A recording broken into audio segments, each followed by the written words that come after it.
Hello प्यारे student and welcome back to my YouTube channel let's discuss. प्यारे student, जैसा कि स्क्रीन पर देख रहे हैं, आज हम डिस्कस करने जा रहे हैं क्लास 10th का विषय हमारा विज्ञान होगा, जो कि वर्कशीट नंबर हमारा 30 है और यह 17 सितंबर 2021 के लिए है।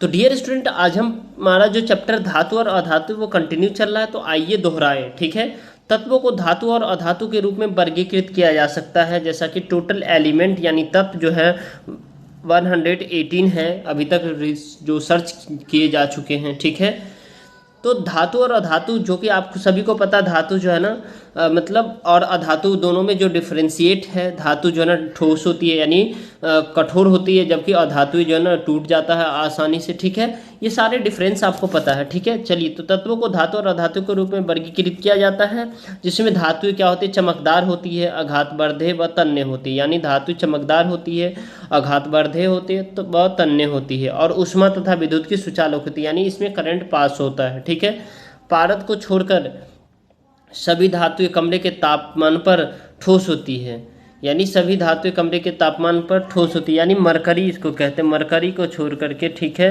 मरकरी, ठीक है, मरकरी कह सकते हैं। मरकरी जो है ना को छोड़ करके जो है ना सारे धातुएं जो है ना कमरे के तापमान पर ठोस होती है। ठीक है, कमरे के तापमान पर पारद एक तरल है, यानी मरकरी, यानी Hg कहते हैं, जिसको हाइड्रोगायरम कहते हैं। इसका Hg से नाम से लिखा होता है, या फिर इसको पारा भी कह सकते हैं। ठीक है, तो ये पारद यहाँ पे पारा आएगा। ठीक है, यहाँ पे पारा को छोड़ करके। ठीक है, ये पारा लिखा हुआ है। ठीक है, अब देखिए,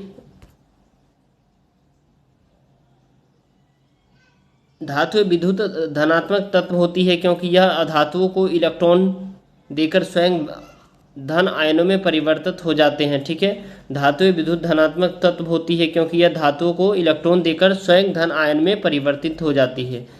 तो आप कह सकते हैं, तो जो जैसे सपोज डेट Na+ है। ठीक है, Na+ ये धातुएं है। ठीक है, इसमें ये और Cl- ये अधातु है, तो ये इसको दे करके, ठीक है, ये अपने आप को ये धातु का जो गुण है उसको प्रदर्शित करता है। ठीक है, अब देखिए, धातु विद्युत धनात्मक होती है तथा क्योंकि यह धातु को इलेक्ट्रॉन को दे करके ये क्या होती है, धन आयन में परिवर्तित हो जाते हैं। अब ऑक्सीजन के साथ धातु संयुक्त होकर क्षारकीय ऑक्साइड बनाती है, यानी ऑक्सीजन के साथ जो है ना धातु जो है ना एक साथ होकर के क्षारकीय ऑक्साइड बनाती है, क्योंकि एल्युमिनियम ऑक्साइड और जिंक ऑक्साइड क्षारकीय ऑक्साइड और अम्लीय ऑक्साइड दोनों के गुणधर्म को प्रदर्शित करता है, यानी दोनों की जो विशेषताओं को है दिखाता है। इन ऑक्साइड को उभयधर्मी ऑक्साइड कहते हैं, जिसे हम अंग्रेजी में एम्फोटेरिक ऑक्साइड कहते हैं। ठीक है डियर स्टूडेंट, अब देखिए, जल एवं तनु अम्ल के साथ विभिन्न धातुओं की अभिक्रिया भिन्न भिन्न होती है, यानी जल और तनु अम्ल। जल जैसे देखिए H2SO4 होता है, ये क्या होता है, सल्फ्यूरिक अम्ल होता है, प्लस इसको अगर वाटर के साथ अगर रिएक्शन करते तो इसका जो है ना क्या हो जाएगा, डिफरेंट हो जाएगा, राइट। तो अभिक्रियाशील डिफरेंट होती है।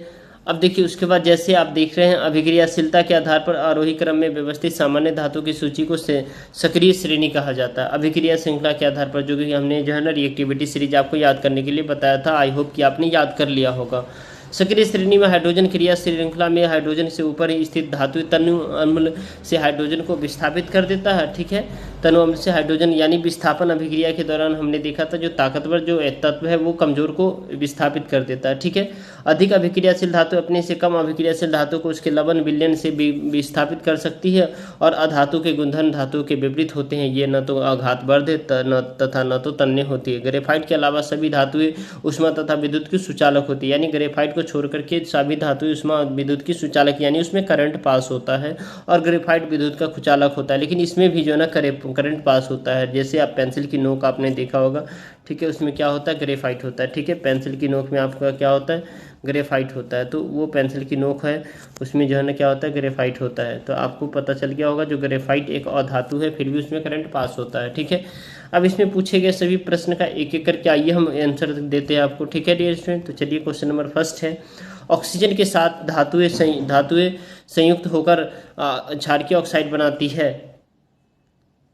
तो इसको क्या बताना है। यहाँ देखिए, आपका क्वेश्चन है, क्या कहते हैं, इसका जो है ना हमें उत्तर के साथ प्रश्नों के उत्तर देना है, यानी मामलों में अपवाद लिखना है। तो ठीक है, तो अपवाद में ये है, जो एल्युमिनियम ऑक्साइड और जिंक ऑक्साइड क्षारकीय ऑक्साइड दोनों गुण को प्रदर्शित करता है, इन ऑक्साइड को उभयधर्मी ऑक्साइड कहा जाता है। कि क्या कहा जाता है, उभयधर्मी ऑक्साइड कहा जाता है। अब नेक्स्ट क्वेश्चन है, धातु कमरे के तापमान पर ठोस होती है, वो मरकरी होता है, जिसको हम मरकरी कहते हैं, Hg भी कहते हैं, इसको हम हिंदी में पारा भी कहते हैं। ठीक है, तो आपको याद रखना, पारा क्या है, वो कमरे के तापमान पर ठोस होती है। ठीक है, अब नेक्स्ट है डियर स्टूडेंट, अधातु ऊष्मा और विद्युत की कुचालक होती है, यानी अधातु जो है ना क्या होता है, ऊष्मा और विद्युत की कुचालक होती है, लेकिन ग्रेफाइट ऊष्मा और विद्युत की सुचालक होती है। ठीक है, ग्रेफाइट जो है ना एक उदाहरण है जिसमें जो उसमें करंट पास होता है, जैसे पेंसिल की नोक, हमने बता दिया अभी।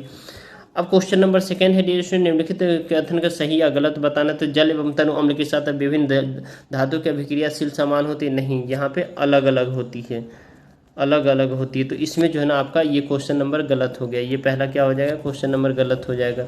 ठीक है, तो पहला का मैंने असत्य लिख दिया, एल्युमिनियम ऑक्साइड एक वैधर्मी ऑक्साइड है, बिल्कुल ये वाला सत्य है। ठीक है, जबकि अधातु धातु को इलेक्ट्रॉन देकर स्वयं धन आवेशन में नहीं, अधातु धातु को तो से तो इलेक्ट्रॉन लेता ही है। ठीक है, जैसे Na+ है तो ये धातु है, ये क्लोरीन है, तो ये थोड़ी ना ये इसको इलेक्ट्रॉन दे रहा है, ये इलेक्ट्रॉन इसको दे रहा है। ठीक है, इसे लेकर के जो है ना हम कह सकते हैं ये हमारा स्टेटमेंट असत्य है, यानी ये गलत है। ठीक है, तो असत्य है, तो पहला असत्य, दूसरा सत्य है। ठीक है, तो आई होप डियर स्टूडेंट ये आपको पसंद आया होगा। अगर लगता है ये वीडियो आपके लिए हेल्पफुल है तो इस वीडियो को जरूर से जरूर लाइक करें, अपने दोस्तों तक शेयर करें, और चैनल पे नए हैं तो चैनल को सब्सक्राइब करके बेल आइकन को प्रेस करें ताकि आपको लेटेस्ट नोटिफिकेशन मिल सके। तो चलिए फिर मिलते हैं नेक्स्ट वर्कशीट में, तब तक के लिए bye bye, take care, have a nice day.